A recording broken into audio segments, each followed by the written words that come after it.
హామీలను మీరు 10 సంవత్సరాలు కూడా నెరవేర్చకుండా పోయినటువంటి విషయాన్ని మీరు మర్చిపోయారని చెప్పి కేటీఆర్ గారిని నేను ప్రశ్నిస్తూ ఉన్నాను.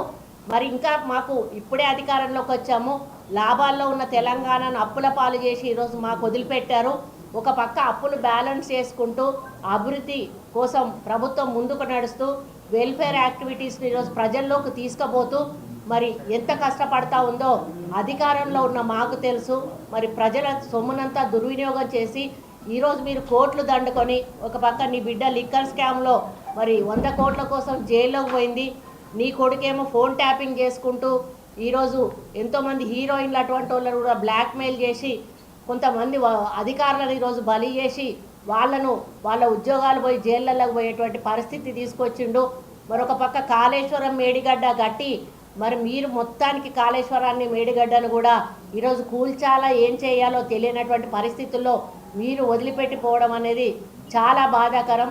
మరి ఇటువంటి పనులన్నీ మీరు చేసి కాంగ్రెస్ రాగానే ఈరోజు కష్టకాలం వచ్చింది, కాలం కావట్లేదు అని చెప్పి మాట్లాడుతూ ఉన్నారు. అయ్యా బాబు, మేము వచ్చింది వర్షాకాలంలో రాలేదు, మేము వచ్చినాక వర్షాకాలం కూడా ఇంకా రాలేదు. వర్షాకాలం వస్తే కాలం కాకపోతే అప్పుడు కరువు వచ్చిందని మాట్లాడాలి. ఇప్పుడున్న పరిస్థితులలో రైతులు పంట హాలిడే ఇచ్చినా కూడా కొంతమంది రైతులు వేసుకున్నారు, పంట వేసుకోవడం వల్ల వాళ్ళు ఎండిపోయింది. ఎందుకంటే టేలెంట్కు వాటర్ రావు, మీరు వేసుకోకండి అని కూడా ప్రభుత్వం చెప్పినా కూడా వాళ్ళు వేసుకోవడం జరిగింది. మరి పంట నష్టం గతంలో మీ ప్రభుత్వం ఉన్నప్పుడు ఎకరాల కొద్దీ కూడా పంట నష్టపోయినా కూడా మీరు రైతులకు పంట నష్ట పరిహారం ఇవ్వలేదు. గతంలో కాంగ్రెస్ ప్రభుత్వం ఉన్నప్పుడు పంటల బీమా పథకం ఉండేది, ఆ బీమా పథకాన్ని కూడా తీసేసి మీరు వాళ్ళకి ఎటువంటి నష్టపరిహారం రూపాయి కూడా చెల్లించినటువంటి పాపాన పోలేదు. కానీ ఈరోజు ఈ ప్రభుత్వము పంట నష్టపోయిన వాళ్ళకి అదేవిధంగా పంటలు ఎండిపోయిన వాళ్ళ గురించి కూడా ఆలోచించి వాళ్ళకి అండగా ఉంటామని చెప్పి మా సీఎం గారు ఈరోజు మన సీఎం గారు రేవంత్ రెడ్డి గారు చెప్పడం జరుగుతుందని కూడా ఈ సందర్భంగా మరి తెలియజేస్తూ ఉన్నాను.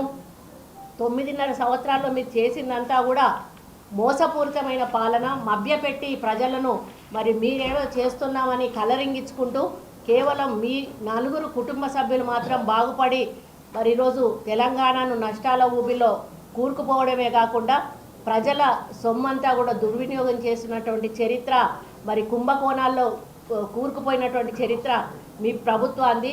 ఈరోజు కేసీఆర్కి మాట్లాడే నైతిక హక్కు కూడా లేదని చెప్పి నేను తెలియజేస్తూ ఉన్నాను. ఎందుకంటే ఆయన అధికారంలో ఉన్నప్పుడు ఏ రైతు చచ్చిపోతేనో, ఏ రైతు కన్నా పంట నష్టం అయితే వరదలు వచ్చినప్పుడు కూడా ఒక్కరోజు కూడా రైతుల దగ్గరకు వచ్చి పరామర్శించిన పాపాన పోలేదు. అధికారంలో ఉన్నప్పుడు గుర్తురాని రైతులు ఈరోజు ఎన్నికల సమయంలో ప్రతిపక్షంలో ఏదో చేస్తామని మాట్లాడడానికి రావడం ఏదైతే ఉందో అదంతా కూడా కేవలం రేపు జరిగే పార్లమెంటు ఎన్నికలను దృష్టిలో పెట్టుకొని కేసీఆర్ ఆడుతున్నటువంటి నాటకంగా నేను ఇక్కడ చెప్తా ఉన్నాను. మరి ఇదే కాదు, 8,000 ఇవ్వాలి, నష్టం పరిహారం కట్టియాలి అనేటువంటి నైతిక హక్కు వాళ్ళకి లేదు. ఇవ్వాలా ఇవ్వద్దని నిర్ణయించుకునేది మా ప్రభుత్వం నిర్ణయించుకుంటుంది, మేము ఎంత ఇవ్వాలో మేము నిర్ణయించుకుంటాం. కానీ మీ అధికారంలో ఉన్నప్పుడు 100ల కొద్దీ 1000 కొద్దీ ఎకరాలలో అధిక వర్షంతో కొట్టుకుపోయినటువంటి వాళ్ళకి మీరు ఏమి ఇచ్చారు అని చెప్పి అడుగుతున్నారు. కాబట్టి మీరు అసలు ఇచ్చుంటే ఈరోజు అడగాలి. మేము ప్రభుత్వంలో ఉన్నాం, మాకు తెలుసు, రైతుల బాధలు తెలుసు, మా ముఖ్యమంత్రి గారు ఆల్రెడీ ఆలోచిస్తూ ఉన్నారు. దాని మీద మరి ఎండిపోయిన వాళ్ళకి ఎంత ఇవ్వాలి, మరి నష్టపోయిన వాళ్ళకి ఎంత ఇవ్వాలి అనే విషయాన్ని వారు నిర్ణయించి తప్పకుండా రైతులకు అండగా నిలబడతారని మాత్రం తెలియజేస్తా ఉన్నారు. ఆల్రెడీ ఎంక్వైరీ నడుస్తుంది, ఎంక్వైరీ నుంచి ఏ రిపోర్ట్ వచ్చినా కూడా రిపోర్ట్కు ప్రభుత్వం దాని మీద నిర్ణయం తీసుకుంటారు. మరి లీకు వీరుడు ఏదో కష్టపడి నా క్యారెక్టర్ అసాసినేషన్ చేయాలనే ప్రయత్నంలో చాలా బలంగా ఉన్నాడు. ఎవరో హీరోయిన్లను నేను బెదిరించిన అంటది ఆ మంత్రి. ఆమెకు నెత్తుందా లేదా నాకు తెలియదు. నాకు అంత కర్మ ఏంది, నాకు ఈ దిక్కుమాలిన పనులు చేయాల్సిన పరిస్థితి ఏంది, నాకు ఎలాంటి ఫోన్ ట్యాపింగ్ వ్యవహారంతో నాకు ఎలాంటి సంబంధము లేదు. ఈ అడ్డమైన మాటలు ఎవరైనా మాట్లాడితే, చెత్త మాటలు ఎవరైనా మాట్లాడితే వారు మంత్రి అయినా ముఖ్యమంత్రి అయినా తాట తీస్తాము, లీగల్గానే చూసుకుంటాం. తాట తీస్తామంటే మళ్ళీ మీరు ఇదే యూట్యూబ్లో తమ్మునీళ్ళు పెట్టి తాట తీస్తామన్నాడు, ఈయనకు అహంకారం ఎక్కువ అని చూపెట్టకూరి. అదే వినండి, తొందరపడండి. తప్పకుండా లీగల్గానే ఎదుర్కొంటాం, న్యాయపరంగానే ఎదుర్కొంటాం. మాకు ఎవరిని బెదిరించాల్సిన అవసరం కానీ ఎవరిని ట్యాపింగ్ చేయాల్సిన అవసరం కానీ లేదు. కానీ దయచేసి మీడియా మిత్రులు నేను కూడా కోరుతా ఉన్నాను, 2014లో మా ప్రభుత్వం వచ్చింది. మా ప్రభుత్వం రాకంటే ముందు కాంగ్రెస్ ప్రభుత్వం 10 ఏళ్ళు ఉంది. ఆనాడు కాంగ్రెస్ ప్రభుత్వం, దయచేసి ఇది గుర్తుపెట్టుకోండి, రాయండి, మీరు కావాలంటే మీ ఆర్కైవ్స్లోంచి తీయండి. ఆనాడు కిరణ్ కుమార్ రెడ్డి గారు 2011లో ముఖ్యమంత్రి. ముఖ్యమంత్రిగా ఉన్నప్పుడు మేము ఆరోపణలు చేయలే. కాంగ్రెస్ ఎంపీలు ఆనాడు ఈరోజు కాంగ్రెస్ ప్రభుత్వంలో మంత్రులుగా ఉన్నవాళ్ళు, ఎమ్మెల్యేలుగా ఉన్నవాళ్ళు, కోమటిరెడ్డి రాజగోపాల్ రెడ్డి, డాక్టర్ వివేక్, గడ్డం వివేక్, అదేవిధంగా పొన్నం ప్రభాకర్ గారు ఈరోజు మంత్రి. వీళ్ళు ముగ్గురు ఆనాడు ఆరోపణ చేసినారు. సుఖేందర్ రెడ్డి గారు కూడా ఉన్నారు అనుకుంటా. అప్పుడు మా ఫోన్లను ట్యాపింగ్ చేస్తున్నాడు కిరణ్ కుమార్ రెడ్డి, తెలంగాణ కాంగ్రెస్ ఎంపీల ఫోన్లను ట్యాపింగ్ చేస్తున్నాడు కిరణ్ కుమార్ రెడ్డి అని చెప్పి ఆనాడు కాంగ్రెస్ ఎంపీలు అప్పటి కాంగ్రెస్ ప్రభుత్వం మీద ఆరోపణ చేశారు.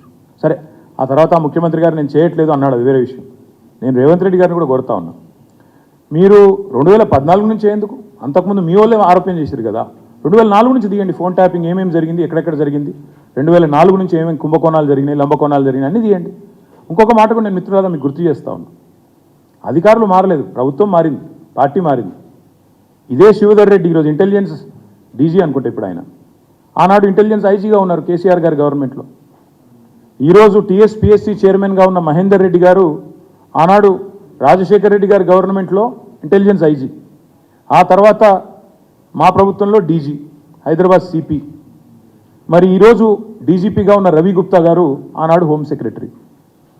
వీరందరూ కూడా మరి ఈరోజు మా మీద చేసే ఆరోపణలు కానీ, ఇష్టం వచ్చినట్టు ఇచ్చే లీకులు కానీ, మాట్లాడుతున్న మాటలు కానీ, ఆ రోజు అధికారుల ప్రమేయం నిజంగానే జరిగింది అనుకుంటే ఒక్క నిమిషం, ఈ అధికారులకు ఎవరికి తెలియదా, వారెవరు బాధ్యులు కాదు, ఒక కేసీఆర్ గారు మాత్రమే బాధ్యుడు అనే లైన్లో ఇవాళ ఏదైతే లీకులు ఇస్తున్నారో లీకు వీరుడు, నేను అడుగుతా ఉన్నా. మరి మహేందర్ రెడ్డి గారు, శివధర్ రెడ్డి గారు, రవి గుప్తా గారు, ఇంకా చాలామంది ఉన్నారు, సజ్జనార్ గారు ఆనాడు ఎస్ఐబి చీఫ్, వీళ్ళందరూ ఉన్నారు. మరి అధికారులే మారలేదు కదా. ఫోన్ ట్యాపింగ్ నేను డిమాండ్ చేస్తున్నా ఈ ప్రభుత్వాన్ని, మీకు చిత్తశుద్ధి ఉంటే 2004 కెళ్ళి మొదలుపెట్టు, ఏమేమి ట్యాపింగ్లు జరిగినాయి. నేను నా ఆరోపణ కాదు కదా. ఈరోజు నీ ప్రభుత్వంలో నీ పక్కన కూర్చున్న పొన్నం ప్రభాకర్ గారే ఆ రోజు ఆరోపణ చేసిండ్రు, ఏమని, ఆనాడు కిరణ్ కుమార్ రెడ్డి ప్రభుత్వం నా ఫోన్ ట్యాపింగ్ చేస్తుంది. మరి అది వాస్తవమా కాదా, బయటికి తీ, విచారణ గ్యాంబిట్ పెంచు, ఆనాడు అధికారులందరినీ పిలిపి, రిటైర్డ్ ఉన్న వాళ్ళందరినీ పిలిపి, నీ కాంగ్రెస్ ప్రభుత్వం ఫోన్ ట్యాపింగ్ చేసిందా లేదా చూద్దాం. ఇంకోటి బ్రదర్, మీరు మర్చిపోయినట్టున్నారు, నేను మర్చిపోలేదు, నాకే ఐఫోన్ వాళ్ళు, యాపిల్ వాళ్ళు మెసేజ్ పంపినారు, నీ ఫోన్ సర్వేలెన్స్లో ఉంది అంటే. నేను దాని స్క్రీన్ షాట్ కూడా మీరు చూసుకోండి కావాలంటే, ట్విట్టర్లో అప్పుడే పెట్టినా.